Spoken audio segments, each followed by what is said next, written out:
5,000 runs Ranji में मार दो, उसके बावजूद भी तुमको टीम में एंट्री नहीं मिलेगी। मतलब मुझे समझ में नहीं आ रहा है कि आखिर सरफराज को और क्या करना पड़ेगा। एक समय था जब बोल रहे थे कि यार बहुत वेट ज़्यादा है इसलिए टीम में नहीं ले सकते, तो अब तो वेट भी कम कर लिया। मतलब बीसीसीआई चाह क्या रहा है, ये एक बार बंदे को अगर क्लियर बता दे तो बात शायद क्लियर हो जाए। यहाँ पर तो एज फैक्टर भी नहीं है। मतलब क्या ही सिस्टम है यार ये। जिस लड़के ने भारत के डोमेस्टिक क्रिकेट की पूरी जमीन को हिला के रख दिया, उसका नाम तक इंडियन टीम की लिस्ट में नहीं आ रहा है। और एक और बात सुनो, इंडिया ए में भी नहीं, मतलब बिल्कुल भी नहीं। बाकी प्लेयर्स एक हाफ सेंचुरी के लिए ट्रेंड हो जाते हैं, लेकिन सरफराज 2 साल से माउंटेन्स ऑफ रनों का अंबार पहाड़ लगा रहा है। उसके बावजूद भी उसके लिए ऐसा लगता है दरवाजे बंद है। सरफराज का गुनाह क्या है, ये हर कोई पूछ रहा है। ऑस्ट्रेलिया, वो वहां पर जो पूरा कांड हुआ था उसकी बात है क्या? क्योंकि देखिए, एक बात तो है कि वहां पर भी जाकर बंदे ने बेंच ही तोड़ी थी। इंग्लैंड टेस्ट सीरीज की बात करें तो वहां पर तो नाम ही नहीं मिला। होम सीरीज थी वेस्ट इंडीज के खिलाफ, उसको भी आप भूल जाओ। साउथ अफ्रीका में तो इंडिया ए में जगह मिलना पक्का माना जा रहा था, लेकिन वहां पर भी कोई एंट्री नहीं मिली।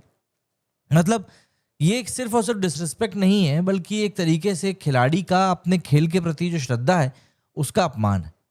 अगर इंडिया का सबसे कंसिस्टेंट डोमेस्टिक परफॉर्मर इंडिया ए में भी जगह नहीं बना सकता है, तो फिर एक बार शायद उन मापदंडों के ऊपर बात होना जरूरी है जिनके ऊपर किसी भी खिलाड़ी को सिलेक्ट किया जाता है। और सवाल यह भी होना चाहिए कि आखिर डोमेस्टिक क्रिकेट खेला ही क्यों जा रहा है। अगर मैं एविडेंस की बात करूं तो रणजी में 3 साल में 70+ का एवरेज है। हंड्रेड्स ऑन डिमांड पड़ रही है, फिटनेस इंप्रूव करी है, वेट को रिड्यूस किया है। हर एक उंगली उसके ऊपर जो जो उठी उस बंदे ने हर एक उस चीज को दरकिनार किया है। लेकिन जब बात सिलेक्शन की आती है तो भैया वो सर के ऊपर से सरफराज। लेकिन अब शायद ऐसा लगता है कि समय उसका हो चुका है कि वो चुप ना रहे। सरफराज ने एक रील डाली, रीस्टार्ट फ्रॉम 12th फील्ड, है ना। मैसेज क्लियर था कि मैं पिघलने वाला नहीं हूं, मैं डरने वाला नहीं हूं, सिस्टम नहीं उठाएगा मुझे, लेकिन मैं अपनी परफॉर्मेंस को उठा के रखूंगा और मेरी परफॉर्मेंस ही मुझे ऊपर लेकर जाएगी। यानी एक और बात सुनो, क्रिकेट फेटर्निटी भी अब आवाज उठा रही है। शार्दुल ठाकुर का बयान आया कि सरफराज को इंडिया ए की जरूरत नहीं है, डायरेक्ट टेस्ट में खिलाओ, बस रन्स बनाता रहेगा बंदा। अजिंक्य रहाणे की बात आई कि बच्चा टैलेंट नहीं मैच विनर है, आप इस बात को समझो और निराश होने की जरूरत नहीं है, वक्त जरूर आएगा।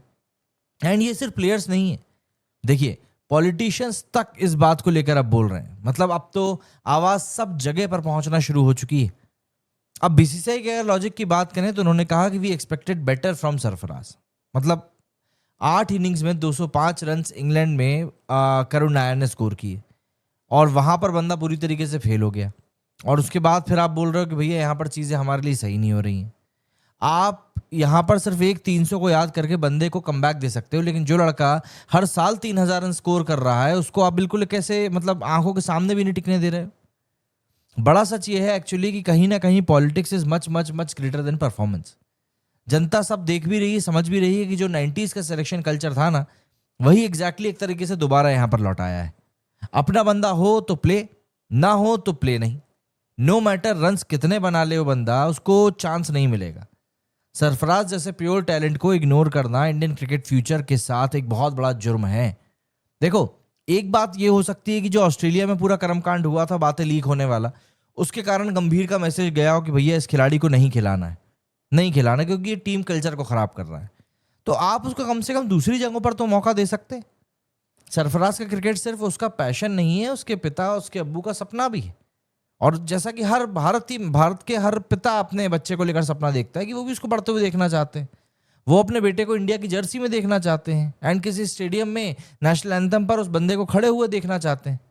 क्या किसी फादर का सपना इस तरीके से सैबोटाज किया जाएगा सिर्फ इसीलिए क्योंकि पावर रूम में किसी को वो पसंद नहीं है? देखिए, ये भारत का सिस्टम नहीं होना चाहिए, ये सरासर गलत बात है। सरफराज ने रीस्टार्ट लिखा है, लेकिन हमको ये बात माननी पड़ेगी कि बंदा सिर्फ रीस्टार्ट नहीं कर रहा है, बल्कि रिस्पेक्ट को लेकर भी अपनी एक लड़ाई शुरू कर रहा है। इंडिया कैप आज नहीं तो कल उसको मिल जाएगी। लेकिन ये जो दौर है ना बीसीसीआई का, ये कोई नहीं भूलेगा कि आखिर क्यों एक खिलाड़ी को इतना ज़्यादा डिनायल मोड में रखा गया। हम लोग कई सारे ऐसे खिलाड़ियों को खिलाते हैं जिनका सिलेक्शन वाकई में समझ से परे होता है, तो फिर जो खिलाड़ी सिलेक्शन के बिल्कुल काबिल है आखिर उसको जगह क्यों नहीं मिल रही? आप टैलेंट को आखिर कब तक इग्नोर करते रहोगे? भाई ये इंडिया है, यहाँ मेहनत पे ही टिकट मिलता है, राजनीति पे नहीं। आप मुझे कमेंट करके बताइए, should Sarfaraz be in the Indian test squad? मतलब ऑप्शन में नो का ऑप्शन तो मैं दे ही नहीं सकता हूँ आपको।